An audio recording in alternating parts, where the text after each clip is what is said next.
وَلَقَدْ يَسَّرْنَا الْقُرْآنَ لِلذِّكْرِ فَهَلْ مِن مُّدَّكِرٍ۔ اور ہم نے قرآن کو سمجھنے کے لیے آسان کر دیا، تو کوئی ہے جو سوچے سمجھے۔ صوت القرآن، قرآن کی آواز۔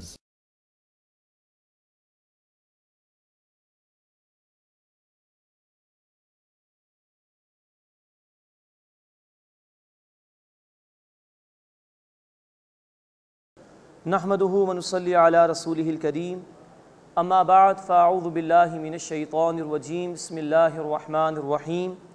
طاسیم میم، تلک آیات الکتاب المبین، صدق اللہ العظیم۔ سورۃ الشعراء کا مطالعہ ہم شروع کر رہے ہیں۔ نوٹ فرمائی کہ اسی سورہ مبارکہ سے قرآن حکیم کی 5ویں منزل کا آغاز بھی ہو رہا ہے۔ سورۃ الشعراء مکی صورت ہے اور آیات کی تعداد کے اعتبار سے سب سے بڑی مکی صورت ہے۔ سائز کے اعتبار سے سب سے بڑی مکی صورت سورۃ الاعراف، اور آیات کی تعداد کے اعتبار سے سب سے بڑی صورت سورۃ الشعراء ہے۔ اس سورہ مبارکہ کا مزاج بھی ویسا ہی ہے جیسا کہ سورۃ الاعراف اور سورہ ہود کا مزاج تھا، کہ رسولوں کے حالات اور واقعات کو تفصیل سے اللہ تعالیٰ نے بیان فرمایا ہے۔ اس سورہ مبارکہ میں انشاءاللہ ہم دیکھیں گے کہ رکوع نمبر 2 سے لے کے رکوع نمبر 4 تک موسیٰ علیہ السلام کے حالات کو بیان کیا گیا ہے۔ پھر 5ویں رکوع میں ابراہیم علیہ السلام کا ذکر ہے، اور پھر ان کے بعد رکوع نمبر 6 سے زمانی ترتیب کے اعتبار سے رسولوں کا ذکر آئے گا، یعنی نوح علیہ السلام سے رسولوں کے واقعات کا بیان شروع ہوگا۔ طاسیم میم، یہ حروف مقطعات ہیں، انہیں علیحدہ علیحدہ پڑھا جاتا ہے، ان کے اصل معنی اللہ ہی کے علم ہے۔ تلک آیات الکتاب المبین، یہ روشن کتاب کی آیات ہیں۔ اب اس پہلے رکوع میں کچھ نعمتوں کا بیان بھی ہے اور عذاب کی وعیدیں بھی سنائی گئی ہیں۔ تلک آیات الکتاب المبین، یہ روشن کتاب یعنی قرآن کی آیات ہیں۔ لعلک باخع نفسک الا یکونوا مؤمنین، شاید اے نبی صلی اللہ علیہ وسلم آپ اپنے آپ کو ہلاک کر لیں گے کہ وہ ایمان نہیں لاتے۔ یعنی کہ یہ التفات ہے اللہ تعالیٰ کا اپنے حبیب صلی اللہ علیہ وسلم کی طرف، کہ آپ صلی اللہ علیہ وسلم تو اتنی محنت فرما رہے ہیں دعوت دین کے لیے کہ کہیں آپ ہلاک نہ ہو جائیں اس بات پر کہ یہ ایمان قبول نہیں کر رہے۔ اتنی محنت کی ہے اللہ کے حبیب صلی اللہ علیہ وسلم نے۔ ان نشأ ننزل علیہ من السماء آیۃ، اگر ہم چاہیں تو ان پر آسمان سے کوئی نشانی اتار دیں، یہ جو معجزات چارے ہم دے سکتے ہیں، فولت اعناقهم لها خاضعین، تو اس کے آگے ان کی گردنیں پست ہو جائیں۔ لیکن ظاہری بات ہے کہ اللہ کو یہ جبری ایمان مطلوب نہیں ہے، بلکہ اللہ نے امتحان کے لیے بھیجا۔ اب جو چاہے وہ نشانی پر غور و فکر کرے، اس قرآن پر غور و فکر کرے، ایمان قبول کرے، اور جو انکار کرے گا وہ اللہ کے عذاب میں مبتلا کیا جائے گا۔ وما یاتی من ذکر من الرحمن محدث، اور ان کے پاس رحمان کی طرف سے کوئی نئی نصیحت نہیں آتی، الا کانوا عنہ معرضین، مگر وہ اسے اعراض کرنے والے ہیں۔ فقد کذبوا، پس بے شک انہوں نے جھٹلایا، فسیاتیہم انباء ما کانوا به یستہزئون، تو جلد ان کے پاس اس کی خبریں آئیں گی جس کا وہ مذاق اڑاتے تھے۔ حقیقت واضح ہو جائے گی، اللہ کا عذاب آئے گا، یہ اس میں مبتلا کیے جائیں گے۔ اولم یروا الی الارض کم انبتنا فیہا من کل زوج کریم، کیا انہوں نے زمین کی طرف نہیں دیکھا ہم نے اس میں کس قدر عمدہ عمدہ ہر قسم کی چیزیں جوڑا جوڑا اگائی ہیں۔ یعنی کہ نباتات میں بھی میل اور فیمیل کا کانسیپٹ موجود ہے۔ پھر اللہ ایک ہی پانی برساتا ہے، زمین ایک ہی ہے، لیکن پیدا ہونے والے پھل اور سبزیاں اور فصلیں طرح طرح کی ہیں جو اللہ نے پیدا فرمائی۔ ان فی ذلک لآیہ، بے شک اس میں نشانی ہے۔ وما کان اکثرهم مؤمنین، اور ان میں سے اکثر ایمان نہیں لانے والے۔ وان ربک لہو العزیز الرحیم، اور بے شک اے نبی صلی اللہ علیہ وسلم آپ کا رب غالب ہے، مسلسل رحم فرمانے والا ہے۔ یہ الفاظ جو ہیں آیت نمبر 8 اور 9 کے، یہ بار بار اس سورہ مبارکہ میں آئے ہیں۔ اللہ غالب ہے، چاہے تو فوراً پکڑ فرما سکتا ہے، لیکن یہ اللہ کی رحمت ہے کہ اس نے لوگوں کو ڈھیل دی ہے، مہلت دی ہے سنبھلنے کے لیے، فوراً پکڑ نہیں فرماتا، یہ اس کی رحمت ہے۔ اب حضرت موسیٰ علیہ السلام کا واقعہ شروع ہو رہا ہے۔ رکوع نمبر 2 میں ہم دیکھیں گے کہ فرعون کے دربار میں وہ تشریف لے گئے اور وہاں پھر اپنے معجزات بھی انہوں نے دکھائے تھے۔ وَإِذْ نَادَى رَبُّكَ مُوسَىٰ أَنِ ائْتِ الْقَوْمَ الظَّالِمِينَ، اور یاد کیجئے نبی صلی اللہ علیہ وسلم جب آپ کے رب نے موسیٰ علیہ السلام کو فرمایا کہ ظالم لوگوں کے پاس جاؤ، قوم فرعون یعنی فرعون کے قوم کے پاس۔ الا یتقون، کیا وہ ڈرتے نہیں؟ قال رب انی اخاف ان یکذبون، موسیٰ علیہ السلام نے عرض کیا کہ اے میرے رب میں ڈرتا ہوں کہ وہ مجھے جھٹلائیں گے، ویضیق صدری، اور میرا دل تنگ ہوتا ہے، ولا ینطلق لسانی، اور میری زبان خوب نہیں چلتی، فارسل الی ہارون، بس ہارون علیہ السلام کی طرف پیغام بھیج دے۔ یعنی قوت خطابت میں اللہ میں کچھ کمزوری محسوس کرتا ہوں تو ہارون کو بھی وہی عطا فرما دے، میری مدد فرما اس کے ذریعے سے۔ وَلَهُمْ عَلَيَّ ذَنْبٌ فَأَخَافُ أَنْ يَقْتُلُونَ، اور ان کا مجھ پر ایک جرم بھی ہے، بس مجھے ڈر ہے کہ مجھے قتل نہ کر دیں۔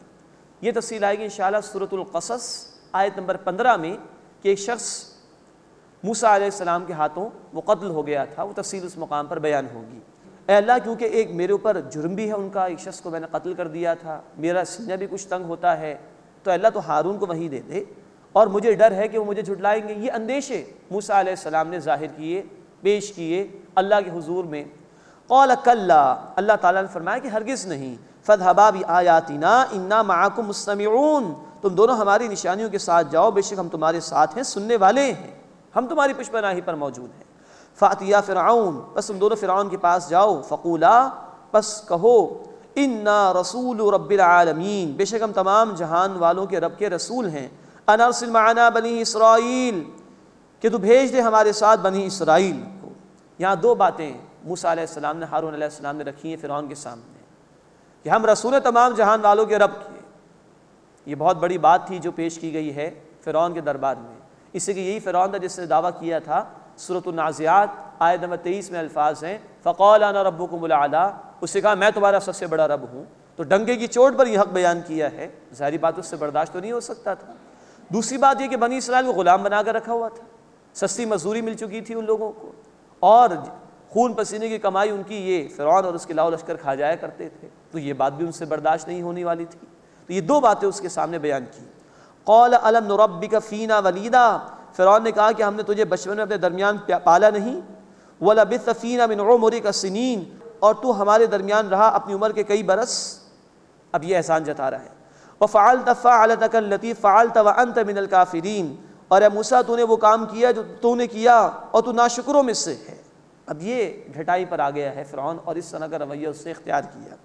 قَالَ فَعَلْتُهَا إِذًا وَأَنَا مِنَ الضَّالِّينَ، موسیٰ علیہ السلام نے کہا کہ میں نے وہ کیا تھا جبکہ میں حق کی تلاش کرنے والوں میں سے تھا، ابھی نبوت کا ظہور نہیں ہوا تھا۔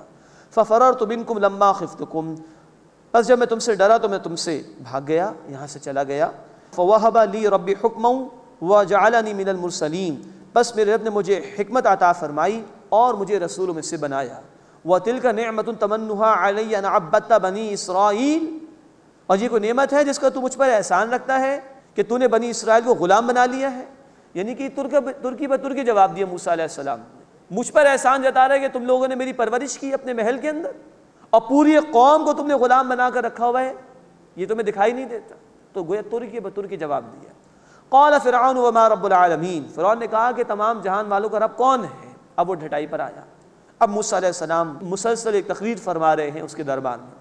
قال رب السماوات والارض وما بینہما، موسیٰ علیہ السلام نے فرمایا کہ رب ہے آسمانوں کا اور زمین کا اور جو کچھ ان کے درمیان ہے، ان کنتم موقنین، اگر تم یقین کرنے والے ہو۔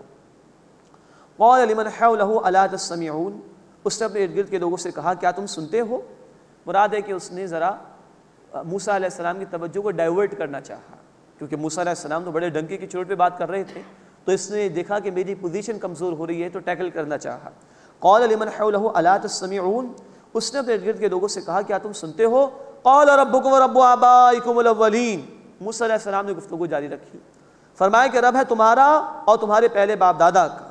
قال ان رسولکم الذی ارسل الیکم لمجنون، فرعون بولا بے شک تمہارا رسول جو تمہاری طرف بھیجا گیا ہے وہ دیوانہ ہے، مجنون ہے، معاذ اللہ۔ قال رب المشرق والمغرب وما بینہما، موسیٰ علیہ السلام نے فرمایا کہ وہ رب ہے مشرق کا اور مغرب کا اور جو کچھ ان دونوں کے درمیان ہے، ان کنتم تعقلون، اگر تم عقل سے کام لو۔ یہ ڈنکے کی چوٹ پر اللہ کی توحید کو وہاں پر موسیٰ علیہ السلام بیان فرما رہے ہیں۔ قال لئن اتخذت الہا غیری لاجعلنک من المسجونین، فرعون بولا اگر تم نے کوئی معبود بنایا میرے سوا تو میں ضرور تمہیں قیدیوں میں داخل کر دوں گا۔ اب یہ ہوتا ہے ہر دھرموں کا اور جابروں کا رویہ، دلیل کوئی ہوتی نہیں کہ دلیل کے جواب دلیل سے دیں، حق سامنے آ چکا ہے دیکھیے دلیل کا جواب دلیل سے نہیں دے رہا،